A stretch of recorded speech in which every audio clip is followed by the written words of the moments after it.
السلام علیکم ورحمۃ اللہ وبرکاتہ۔ الحمدللہ رب العالمین واشهد ان لا الہ الا اللہ وحدہ لا شریک لہ واشهد ان محمدا عبدہ ورسولہ صلوات اللہ وسلامہ علیہ وعلی آلہ وعلی اصحابہ ومن اہتدی بہدیہ واستنى بسنتہ الی یوم الدین وبعد۔ معزز و مکرم ناظرین و مشاہدین و سامعین و سامعات، زکوٰۃ میں جہاں بہت ساری شرطیں ہیں، انہی شرطوں میں سے ایک اہم شرط ہے کہ اس پر یعنی مال پر سال کا گزرنا، جسے عربی میں حولان حول کہا جاتا ہے۔ سال گزرنے کا مطلب کیا ہے، اس کے بارے میں ہمارے ہاں عام لوگوں میں بڑی غلط فہمی پائی جاتی ہے، اس لیے آج کے اس ویڈیو میں اس غلط فہمی کو دور کرنے کی کوشش کروں گا۔ لوگ یہ سمجھتے ہیں کہ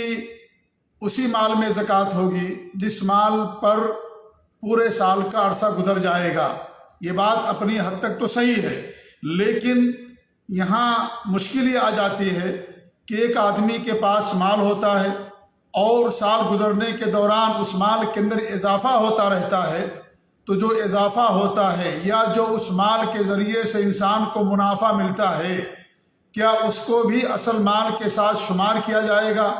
یا ہر فائدے اور ہر اضافے کے لیے الگ سے سال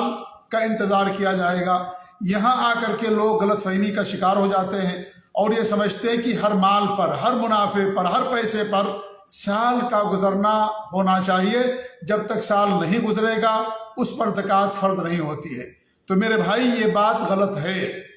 اگر آپ کے پاس مال ہے اور وہ مال نصاب تک پہنچ گیا ہے اور وہ مال جو نصاب تک پہنچا ہوا ہے وہ آپ کے ساتھ پورے سال رہتا ہے، تو آپ اس کی زکوٰۃ ادا کریں گے، اور اس مال کے ذریعے سے جو بھی سال کے دوران آپ کو فائدہ ہوگا اسے بھی اصل مال کے ساتھ شمار کیا جائے گا اور وہ اصل مال کے تابع ہوگا۔ لہذا جب آپ زکوٰۃ نکالیں گے سال گزر جانے کے بعد، یا جب سال گزر جائے گا، تو اس وقت آپ کے پاس کتنا پیسہ ہے اور اس اصل مال کے ذریعے سے کتنی آمدنی ہوئی، ان سب کو شمار کیا جائے گا۔ ہو سکتا ہے اس میں سے بعض منافع پر 1 مہینے ہی کا کیوں عرصہ گزرا ہوگا یا 2 مہینے کا عرصہ گزرا ہوگا، تو اس منافع کے لیے الگ سے 1 سال کا انتظار نہیں کیا جائے گا، بلکہ اس کو اصل مال کے ساتھ شمار کیا جائے گا اور اس کا سال بھی اصل مال کے تابع ہوگا۔ یہاں پر لوگوں کو غلط فہمی ہو جاتی ہے اور وہ سمجھتے ہیں کہ ہر پیسے پر، ہر منافع پر سال کا گزرنا ضروری ہے۔ یہ بات صحیح نہیں ہے اور یہ اجماع کے خلاف ہے۔ اس مسئلے پر بہت سارے علماء نے اجماع نقل کیا، جیسے امام المنذر ہیں، امام ابن قدامہ ہیں، امام قرطبی ہیں، امام عینی ہے رحمۃ اللہ علیہ مجمعین۔ ان تمام لوگوں نے اجماع نقل کیا ہے کہ اگر آدمی کے پاس مال ہے، نصاب کو پہنچا ہوا ہے، اور اس مال سے جو بھی اس کو فائدہ ہوتا ہے جب سال گزر جائے گا تو اسے بھی اصل مال کے ساتھ شمار کر کے زکوٰۃ دی جائے گی، منافع کے لیے الگ سال کا اعتبار نہیں کیا جائے گا۔ یعنی یہ متفق علیہ مسئلہ ہے جس پر علماء کا اجماع ہے، کیونکہ اگر آپ ہر پیسے کے لیے اور ہر مال کے لیے، ہر منافع کے لیے الگ سال کا انتظار کریں گے تو اس کا مطلب یہ ہو جائے گا کہ جو زکوٰۃ دینے والا ہے یا تو ہر مہینے زکوٰۃ دے گا وہ، یا تو اکثر و بیشتر زکوٰۃ دے گا، اور پھر دوسری بات یہ ہے کہ اس کا حساب رکھنا انسان کے لیے بہت مشکل ہے۔ بہت مشکل ہے اس کا حساب رکھنا کہ کس مہینے کے اندر ہمیں اتنا فائدہ ہوا، کس مہینے کے اندر اتنا فائدہ ہوا، کس مہینے میں کتنا پیسہ تھا، کس مہینے میں کتنا پیسہ زیادہ ہوا، اس کا حساب رکھنا بے حد مشکل ہے۔ اور آپ صلی اللہ علیہ وسلم فرماتے ہیں ہم ان پڑھ قوم ہیں، لکھنا پڑھنا ہم کو نہیں آتا ہے۔ لہذا یہ شریعت جہاں پڑھے لکھے لوگوں کے لیے ہے وہیں عام لوگوں کے لیے بھی ہے، جاہلوں کے لیے بھی ہے، امیروں اور غریبوں کے لیے، چھوٹے اور بڑے سب کے لیے ہے۔ لہذا ہر پیسے پر سال کا گزرنا مطلب نہیں ہے۔ اس کو آپ کلیئر کر لیجئے، اور اس کو اور بھی مسائل سے میں سمجھانے کی کوشش کرتا ہوں۔ جیسے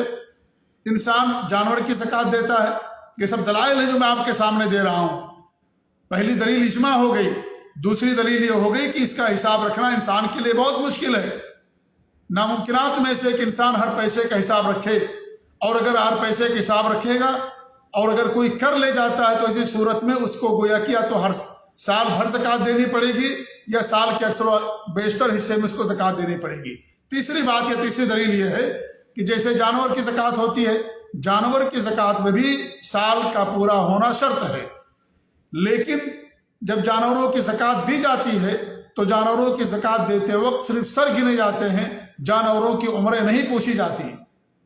جو محصل ہوتا ہے، زکوٰۃ وصول کرنے والا ہوتا ہے، وہ یہ نہیں پوچھتا ہے کہ جو جانور ہیں کیا پورے سال ہمارے ساتھ تھے، ایسا سوال نہیں کیا جاتا۔ اور ان جانوروں کے اندر کچھ جانور ایسے بھی ہو سکتے ہیں جسے درمیان میں خریدا گیا ہو، یا کچھ جانور ایسے ہوں گے جو بیچ درمیان میں پیدا ہوئے ہوں گے، کچھ جانور دودھ پینے والے ہوں گے، کچھ جانور پر 6 مہینے کا عرصہ گزرا ہوگا، کچھ جانور پر 2-3 مہینے کا عرصہ گزرا ہوگا۔ سب کو شمار کیا جائے گا، سب کا شمار کیا جائے گا، کیونکہ وہ سب اپنی ماؤں کے اور اصل کے تابع ہیں۔ لہذا ہر جانور پر سال کا گزرنا مقصود نہیں ہے کہ ہر جانور سال بھر کا ہوگا تبھی زکوٰۃ دی جائے گی، نہیں، جتنے بھی جانور ہوں گے سر گنے جائیں گے، اگر وہ مطلوبہ عدد جو شرط ہے، نصاب ہے، اس تک پہنچ جائیں گے، اس پر انسان کو زکوٰۃ دینا پڑے گا، چاہے اس میں کچھ جانور ایسے ہوں گے جو 2-3-4 مہینے کے ہوں گے، کچھ جانور ایسے ہوں گے جو 2-3 سال کے ہوں گے۔ لہذا اس میں جب وہ نصاب کو پہنچ جائیں گے زکوٰۃ دینی پڑے گی۔ اور کبھی بھی اللہ کے رسول کے زمانے سے لے کر کے آج تک کبھی بھی یہ سوال نہیں کیا جاتا ہے زکوٰۃ دینے والے سے کہ تمہارے پاس جو جانور ہیں ان جانوروں کی عمریں کتنی ہیں، کیا سب جانور 1 سال کے ہو گئے ہیں یا چھوٹے ہیں، کوئی سوال نہیں کرتا۔ ایسے ہی جو انسان زکوٰۃ دیتا ہے اس کے بارے میں بھی سوال نہیں کیا جاتا کہ آپ کے پاس جو رقم ہے اس رقم پر کتنے سال کا عرصہ گزرا، یہ سوال نہیں کیا جاتا۔ لہذا انسان کے پاس اگر مال ہے اور وہ مال نصاب کو پہنچ گیا ہے، اس مال پر سال گزر گیا، اس کی انسان زکوٰۃ دے گا، اور سال کے دوران جتنا بھی منافع اور فائدہ اس مال کے ذریعے سے ہوگا وہ سب کو سال کے اینڈ میں شمار کیا جائے گا اور سب کی زکوٰۃ نکالی جائے گی۔ صرف اصل مال کی زکوٰۃ نہیں نکالی جائے گی، بلکہ اصل مال کے ساتھ ساتھ جو منافع اور فائدہ ہے اس کی بھی زکوٰۃ نکالی جائے گی۔ آپ اس کو مثال سے یوں سمجھیں، ایک آدمی ہے، اس کے پاس محرم کے مہینے میں 4 لاکھ روپیے ہوتے ہیں، اس پر زکوٰۃ فرض ہوتی ہے۔ اب جب ذی الحجہ کا مہینہ آئے گا، ذی الحجہ تک یہ پیسہ اس کے پاس موجود ہے، ذی الحجہ 1 سال ہو گیا، اب وہ اس مال سے بزنس کرتا ہے، تجارت کرتا ہے، اور اس مال کے ذریعے سے اس کو فائدہ ہوتا ہے۔ صفر کے مہینے میں 4 لاکھ اس کا تھا، محرم میں 4.5 لاکھ ہو گیا، ربیع الاول کا مہینہ آیا 5 لاکھ ہو گیا، ربیع ثانی کے مہینے میں پھر 50,000 اس کا کم ہو گیا، مان لیجئے فائدہ نہیں ہوا یا کم فائدہ ہوا، پھر دوسرا مہینہ آیا، اس کو 1 لاکھ 2 لاکھ کا فائدہ ہو گیا، مان لیجئے اسی مال سے۔ ایسے ہی فائدہ ہوتا رہا، اور جب ذی الحجہ کا مہینہ آیا تو اس آدمی کے پاس مان لیجئے 10 لاکھ ہو گئے، تو آدمی پوری 10 لاکھ کی زکوٰۃ دے گا۔ ہو سکتا ہے اس میں 1-2 لاکھ ذی الحجہ کے مہینے میں فائدہ ہوا ہو یا ذو القعدہ کے مہینے میں اس کا فائدہ ہوا ہو، تو یہ سارے جو فائدے ہیں اصل مال کے تابع ہیں، لہذا ان تمام فائدہ کو اصل مال کے ساتھ شمار کیا جائے گا اور پورے مال کی انسان زکوٰۃ دے گا۔ میں بار بار یہ بات کہتا ہوں تاکہ یہ جو ایک ذہن بنا ہوا ہے اور جو لوگ کہتے ہیں کہ ہر پیسے پر، ہر منافع پر سال کا گزرنا، یہ قطعاً مطلوب نہیں ہے، بلکہ اجماع کے خلاف ہے، نصوص اور دلائل اور عمل اور سنت کے خلاف ہے۔ لہذا جو اصل مال سے فائدہ ہوگا اس کو اسی کے ساتھ شمار کیا جائے گا۔ ہاں، اگر اصل مال سے اس کا کوئی تعلق نہیں ہے بلکہ اس کا ایک الگ اور مستقل سبب ہے تو ایسی صورت میں اس کے لیے الگ سال کا اعتبار کیا جائے گا۔ مثال کے طور پر ایک آدمی تجارت کرتا ہے اور اس کے پاس جو مال نصاب کو پہنچا ہوا ہے، اور دوران سال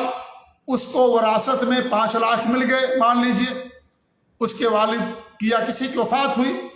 اور وہ وارث ہو گیا اور اس کو 5-6 لاکھ مل گیا اس کو، تو ایسی صورت میں چونکہ جو 5 لاکھ روپے اس کو ملے ہیں اس کا تعلق اصل مال سے نہیں ہے، یہ وراثت کے طور پر ملا ہے، لہذا اس کے لیے الگ سال کا اعتبار کیا جائے گا۔ یا کسی نے آپ کو ہبہ دے دیا، عطیہ اور تحفہ دے دیا، اور اتنا تحفہ اور عطیہ دیا جو نصاب کو پہنچا ہوا ہے، تو ایسی صورت میں اس کو اصل مال جو تجارت کر رہا ہے اس کے ساتھ شمار نہیں کیا جائے گا، کیونکہ اس کا سبب الگ ہے، اس کا اصل مال سے کوئی تعلق نہیں ہے، اس لیے اس کو اس کے ساتھ شمار نہیں کیا جائے گا، بلکہ اس کا الگ سال کا اعتبار کیا جائے گا۔ لہذا جب اس پر سال گزرے گا تب وہ اس کی زکوٰۃ دے گا، اور اگر سال نہیں گزرا، اس نے استعمال کر لیا، کھا لیا، پی لیا، یا مال چوری ہو گیا اور کچھ ہو گیا، تو اس پر زکوٰۃ نہیں ہوگی۔ یا دوران سال اس کو کچھ ایسا فائدہ ملا جو اس کا اصل مال سے تعلق نہیں ہے، جیسے ایک آدمی کے پاس مان لیجیے جانور ہے، جانور کی زکوٰۃ دیتا ہے، وہ دوران سال مان لیجیے اس کو سونا ملا، چاندی اس کو ملی، تو سونا اور جو چاندی ہے اس کا جانور سے کوئی تعلق نہیں ہے، اس لیے اس کو جانوروں کے ساتھ نہیں ملایا جائے گا، بلکہ اسے الگ نصاب اس کا ہے، اور اس پر سال کا اعتبار کیا جائے گا۔ جب سال گزرے گا اس سونے چاندی یا پیسے پر، تب وہ اس کی زکوٰۃ دے گا، اس کو جانور کے ساتھ نہیں ملائے گا، جانور کے ساتھ اس کو نہیں ملائے گا، اس لیے کہ جانور کا نصاب الگ ہے، وہ الگ جنس ہے، اور سونا چاندی اور کرنسی الگ جنس ہے، لہذا ان کو جانوروں کے ساتھ نہیں ملایا جائے گا۔ تو یہ بات ذہن میں رہے کہ اگر انسان تجارت کرتا ہے، اس کے پاس جو مال ہے، اگر اس مال کے جنس ہی سے اور اصل مال ہی سے اس کو فائدہ ملتا رہتا ہے، تو اس فائدے پر سال کا گزرنا مطلوب نہیں ہے، اصل مال پر سال گزر جائے گا، لہذا اس منافع کی بھی اس کے ساتھ ساتھ زکوٰۃ دی جائے گی، اور ہر پیسے پر سال کا گزرنا مطلب نہیں ہے۔ تو یہ بات چونکہ بہت زیادہ لوگوں کے اندر عام ہے، اور لوگوں کے ہاں غلط کنسپٹ ہے، اور لا علمی اور غلط فہمی پائی جاتی ہے، اس لیے میں نے اس کے لیے الگ سے ویڈیو بنایا، اور آپ سے گزارش ہے کسی ویڈیو کو کثرت سے لوگوں کے اندر عام کریں، لوگوں کو پھیلائیں، یہ خیر ہے اور ایک غلط فہمی کا ازالہ ہے، لہذا جتنا زیادہ لوگوں کے اندر یہ پھیلے گا، آپ کو بھی ثواب ملے گا اور آپ کو بھی اجر ملے گا۔ اللہ تعالیٰ سے دعا ہے کہ اللہ رب العالمین ہمیں دین کی سمجھ عطا فرمائے۔ دین کی سمجھ بہت ضروری ہے، دین کی سمجھ سے انسان دین پر صحیح معنوں پر عمل کر سکتا ہے، اس لیے جس کے ساتھ اللہ تعالیٰ خیر چاہتا ہے، بھلائی چاہتا ہے، اللہ رب العالمین اس کو دین کی سمجھ دیتا ہے۔ اللہ تعالیٰ مال سب کو دیتا ہے، جس کو چاہتا اسے بھی، جس کو نہیں چاہتا اس کو بھی دیتا ہے، لیکن جس سے اللہ تعالیٰ محبت کرتا ہے، جس کے ساتھ خیر چاہتا ہے، اللہ تعالیٰ اسے دین کی سمجھ دیتا ہے۔ لہذا دین کی سمجھ میرے بھائیوں دنیا اور مال سے بہت اہم ہے، اور اس کی بہت زیادہ اہمیت ہے، لہذا ہمیں دین کو سمجھنا چاہیے، علماء سے اور جو سلف صالحین کے منہج کے مطابق اور عقیدے کے مطابق جو دین کی نشر و اشاعت کرتے جو علماء ہیں، ان کے سامنے ہمیں زانوئے تلمس طے کرنا چاہیے، اور ان سے ہمیں دین کی سمجھ حاصل کرنا چاہیے، نہ یہ کہ انسان انٹرنیٹ سے، سوشل میڈیا سے، واٹس ایپ یونیورسٹی سے، یا جو ہے یوٹیوب یونیورسٹی سے انسان علم حاصل کرے، تو وہاں تو سب کچھ ہے، وہاں باطل بھی ہے، کچھ حق بھی ہے، اور اس طریقے کی ساری چیزیں ہیں، لہذا وہاں سے نہیں، انسان صحیح سوتے سے علم حاصل کرے، صحیح چشمے سے۔ اگر چشمہ مقدر ہے اور چشمے کے اندر اگر گدلا پانی بھی ہے تو انسان گدلا پانی بھی پی لے گا، لیکن اگر چشمہ صاف ستھرا ہے اور تو اس سے انسان اگر پانی حاصل کرتا ہے تو صاف پانی اسے ملے گا۔ لہذا انسان جب اپنی صحت کا اتنا خیال رکھتا ہے تو دین کے لیے بھی اس کے لیے خیال رکھنا ضروری ہے کہ صحیح اور جو صاف چشمے اور سوتے ہیں، جو کتاب اللہ اور سنت رسول کو سلف صالحین کے فہم کے مطابق لوگوں کو سمجھاتے ہیں، ان سے انسان جا کر کے علم حاصل کرے۔ تو بہرحال آج کی ویڈیو میں ایک عام غلط فہمی جو پائی جاتی ہے اس کو ہم نے دور کیا ہے۔ اللہ رب العالمین ہمیں دین پر قائم رکھے، آمین۔ وصلی اللہ علیہ محمد وعلی آلہ وصحبہ اجمعین، وجزاکم اللہ خیر۔ اور ایک بات کلیئر کر دوں، یہ جو سال کی شرط ہے یہ جانوروں کی زکوٰۃ میں شرط ہے، سونے چاندی کی زکوٰۃ میں، اور سونے چاندی سے بنے ہوئی جو کرنسیاں ہیں، کیونکہ کرنسی سونے اور چاندی کے تابع ہے، ان کے اندر ہے یہ۔ اور جو پیداوار ہوتی ہے، پیداوار پر سال کی شرط نہیں ہوتی، جتنی بار زمین سے فصل اگے گی اور نصاب کو پہنچے گا اس پر انسان زکوٰۃ دے گا۔ یہ جو سال کی شرط ہے یہ سونے چاندی اور جانوروں کے لیے شرط ہے کہ سال میں ایک بار انسان زکوٰۃ دیتا ہے۔ اللہ تعالی ہم سب کو دین کی سمجھ دے، آمین۔ وجزاکم اللہ خیر۔ السلام علیکم ورحمۃ اللہ وبرکاتہ۔